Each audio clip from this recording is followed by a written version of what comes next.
membuat video mengenai perubahan pasar tradisional menjadi pasar online. Sebelumnya, perkenalkan nama saya Alita Medika Malia. Perkenalkan nama saya Dita Miliwan. Perkenalkan nama saya Najwa Dania. Perkenalkan nama saya Ahmad Wajib. Perkenalkan nama saya Zolan Zinanda Prasetyo.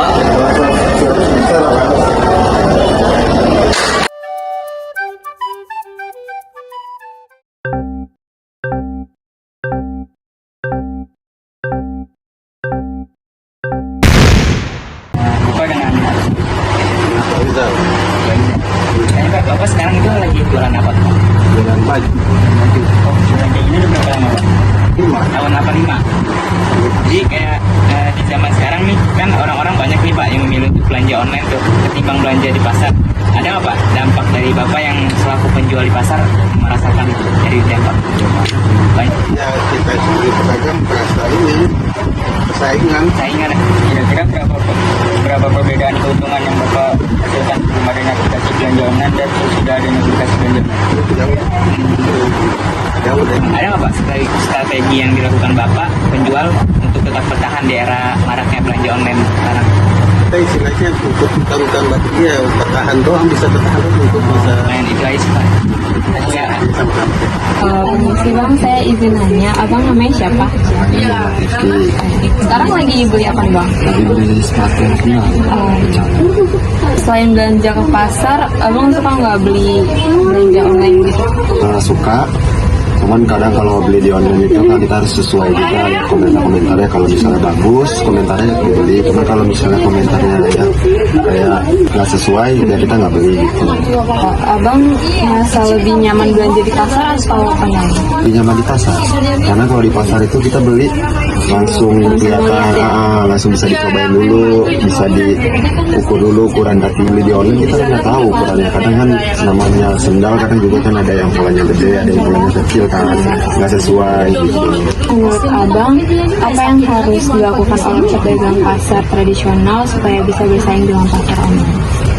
Kalau untuk pasar tradisional bisa saing sama online tuh kadang susah kan ya. Online itu orangnya bisa dia orang itu di online itu langsung membuat buka pabrik, jadi langsung bisa jual murah. Kalau kita bisa saingin sama pasar, kita nggak bisa saingin sama online, karena online itu kan nggak bener dari pabriknya langsung, makanya lebih susah saingin sama online, lebih murah juga kan online. Oke bang, makasih ya bang. Oh iya.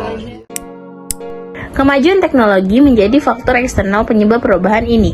Hal ini dikarenakan kemajuan teknologi terutama internet dan perangkat mobile telah mengubah cara konsumen belanja, memudahkan akses kecepatan transaksi dan berbagai pilihan produk yang tersedia secara online, membuat pasar online menjadi lebih menarik dibandingkan pasar tradisional. Selain itu, teknologi pembayaran digital, pengiriman cepat, dan ulasan pengguna juga mendorong konsumen untuk lebih memilih belanja online. Faktor-faktor ini secara signifikan berkontribusi pada pergeseran dari pasar tradisional ke pasar online. Tidak hanya faktor penyebab, faktor pendorong yang mempercepat terjadinya perubahan ini juga ikut berkontribusi. Faktor pendorong perkembangan iptek yang maju merupakan salah satu alasan terjadinya perubahan pasar yang tadinya tradisional menjadi online secara cepat, karena mencakup beberapa aspek penting, yaitu kemajuan teknologi informasi dan komunikasi memungkinkan akses yang lebih mudah dan cepat ke internet. Kemudian, meningkatkan penggunaan perangkat mobile dan smartphone membuat transaksi online lebih praktis dan mudah terjangkau. Semua aspek pada faktor ini bersama-sama menciptakan ekosistem yang mendukung peralihan dari pasar tradisional ke pasar online. Di balik hal itu, sayangnya perubahan pasar tradisional menjadi pasar online ini juga terdapat faktor penghambat yang memperlambat perubahan ini. Keterbatasan teknologi dan kebiasaan yang sulit diubah merupakan penghambatnya. Keterbatasan teknologi menjadi penghambat dikarenakan tidak semua pedagang memiliki akses atau pemahaman tentang teknologi dan internet. Sedangkan kebiasaan yang sulit diubah menjadi penghambat dikarenakan sebagian masyarakat masih lebih nyaman berbelanja langsung di pasar tradisional karena bisa melihat dan merasakan barang secara langsung, seperti orang yang kami wawancari sebelumnya contohnya. Teori modernisasi sangat keterkaitan dengan fenomena perubahan pasar tradisional menjadi pasar online. Hal ini dikarenakan teori modernisasi mengkaji bagaimana masyarakat berkembang dari kondisi tradisional menuju modernitas, termasuk adopsi teknologi dan inovasi dalam perdagangan.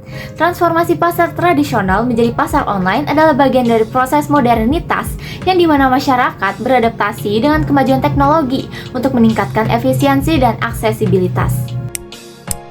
Bentuk perubahan besar dan progres menjadi bentuk pada perubahan ini dikarenakan perubahan ini membawa perubahan signifikan pada struktur ekonomi dan sosial yang mencakup pergeseran dari interaksi fisik ke interaksi digital yang mempengaruhi berbagai aspek kehidupan masyarakat seperti cara berbelanja, bekerja, dan berkomunikasi, serta dianggap sebagai kemajuan menuju efisiensi yang lebih tinggi, kemudahan akses, dan meningkatkan kualitas layanan. Meski sebagian besar perubahan ini progresif, ada juga sisi regresif dan tidak yang diinginkan. Hal ini dikarenakan pedagangan pasar tradisional yang tidak mampu beradaptasi, mengalami ketertinggalan, dan mengalami penurunan pendapatan. Dan hal ini terbukti pada wawancara yang kami lakukan pada pedagang pasar. Dampak perubahan ini membawa berbagai dampak, baik dampak positif maupun dampak negatif di dalam kehidupan masyarakat. Dampak positif yang ditimbulkan oleh transformasi pasar tradisional menjadi pasar online, yaitu mempermudah transaksi. Masyarakat yang pada awalnya harus pergi ke pasar kini bisa melakukannya hanya di rumah saja. Kemudian transaksi melalui kegiatan jual beli online tidak selamanya membawa dampak positif, karena di balik kemudahan tersebut selalu ada dampak negatif di balik, seperti maraknya penipuan yang terjadi pada saat transaksi. Contohnya, barang yang tidak sesuai dengan gambar, baik dari segi kualitas, ukuran, dan bentuk barang.